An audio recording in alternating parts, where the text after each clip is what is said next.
30-бап жазалоонун жана кечиримдүү болуунун жолу жөнүндө. Уулум, ар бир жаңылыштык үчүн жазалоо жарабайт. Муну билгин жана эсиңде тут. Эгер кимдир бирөө жаңылыш иш жасачу болсо, өз жүрөгүңдөн анын күнөөсүн кечирүүнү өтүн. Себеби ал адам, а биринчи күнөөнү Адам ата жасаган. Бул жөнүндө мен мындай дээр элем. Жандар болот жаза басып эсирген, жандар болот жалган күнөөгө кетирген. Улуулугун башты кесчү жаза эмес, улуулугуң ушуларды кечирген. Жазыксыз адам жазаланып калбас үчүн эч кимди тегин жерден жазалаба.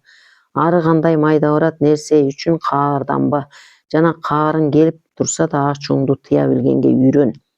Эгерде адамдар жасаган күнөөсү үчүн сенден кечирим сурашса, кечир. Оор күнөө болсо да аны кечирүү милдет. Себеби пенде күнөө жасабаса кечирмек жок. А эгер сен күнөө үчүн жазалай турган болсоң, анда сенин мээримандыгың кайда?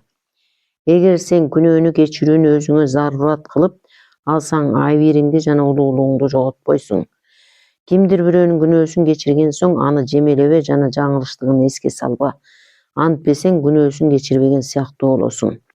Өзүң кечирим сурабоо үчүн күнөө иш жасаба. А эгер жаңылышып калсаң, чырдан качуу үчүн кечирим сурагандан айбыкпа.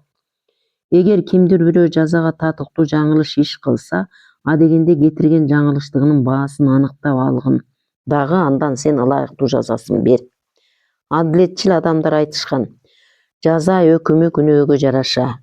А мен айтам, кимдир бирөө жазага татыктуу бейчеки иш жасаган болсо, башкаруунун жана байистүүлүк менен мээримдүүлүктүн каада салттары унутулбас үчүн ал адамды ошол кылган ишине жараша жазала.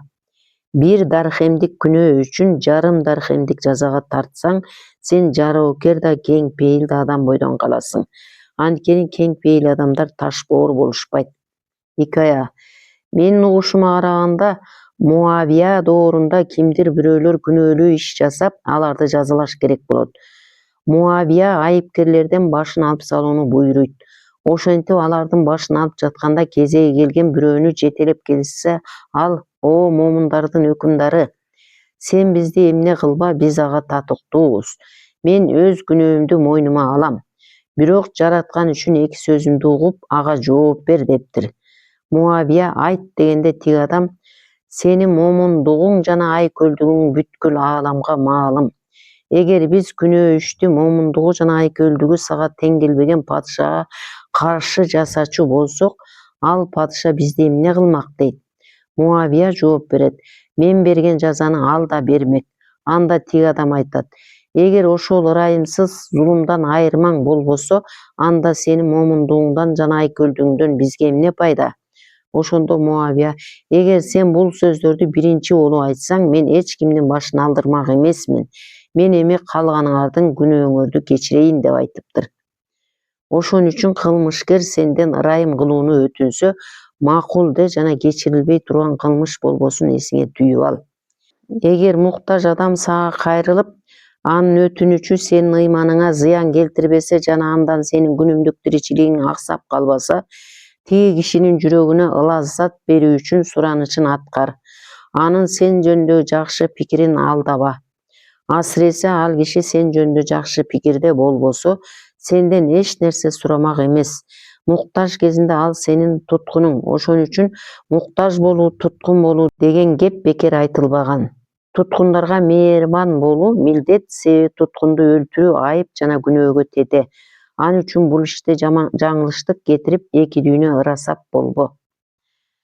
Эгерде кимдир бирөөгө ишиң түшчү болсо, ага кайрылгандардан мурда ал жоомарт адамбы же сараңбы, анысын астейдил байкап көр. Жоомарт адам болсо оңтойун таап кайрыл.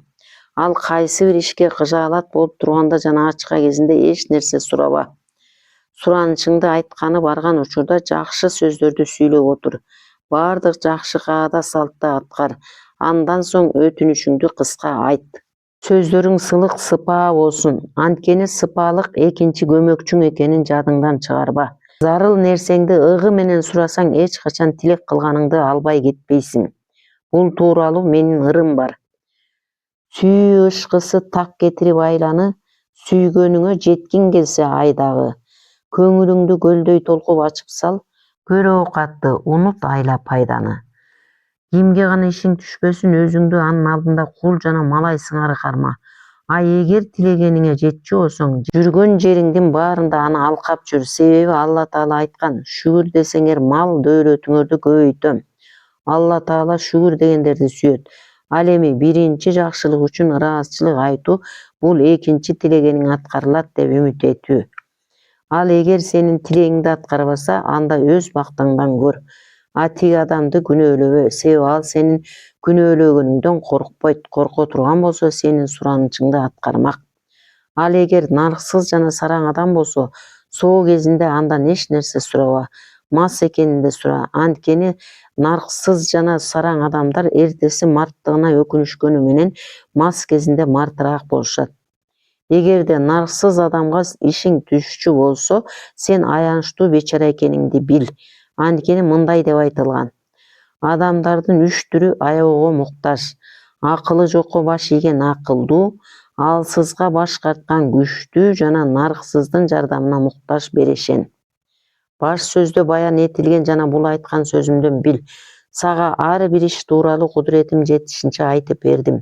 Эми сени окуп билим алсын, керегиңе жарар деп кесиптер жөнүндө да кеп кылып бермекчимин. Анткени башыма өлүм келгенде сен жөнүндө санаркабай бул дүйнөдөн кете берүү үчүн өзүм билген илимди баштан аяк сага үйрөтүп жана түшүндүрүп кетсем деймин. Албетте, билим маселесинде атчан эмес, пиядамын. А бирок бир нерсени билсем, ал жөнүндөгү менин сөздөрүмдү сен азыр мен бир кезде атамды уккан сыяктуу эле угасың. Ошон үчүн мен сени күнөөлөй албайм жана мени күнөөлөбөсүн үчүн өз баамды өзүмө берейин. Бирок сен мени эшитесиңби же жокпу, ага карабай ар бир кесип жөнүндө бир нече сөз айтайын. Табиятым сөзгө сараң болсо дагы, сараңдык кылбас үчүн бул сөздөрдү айтып жатам. Алла Таала өзү баарынан жакшы кабардар.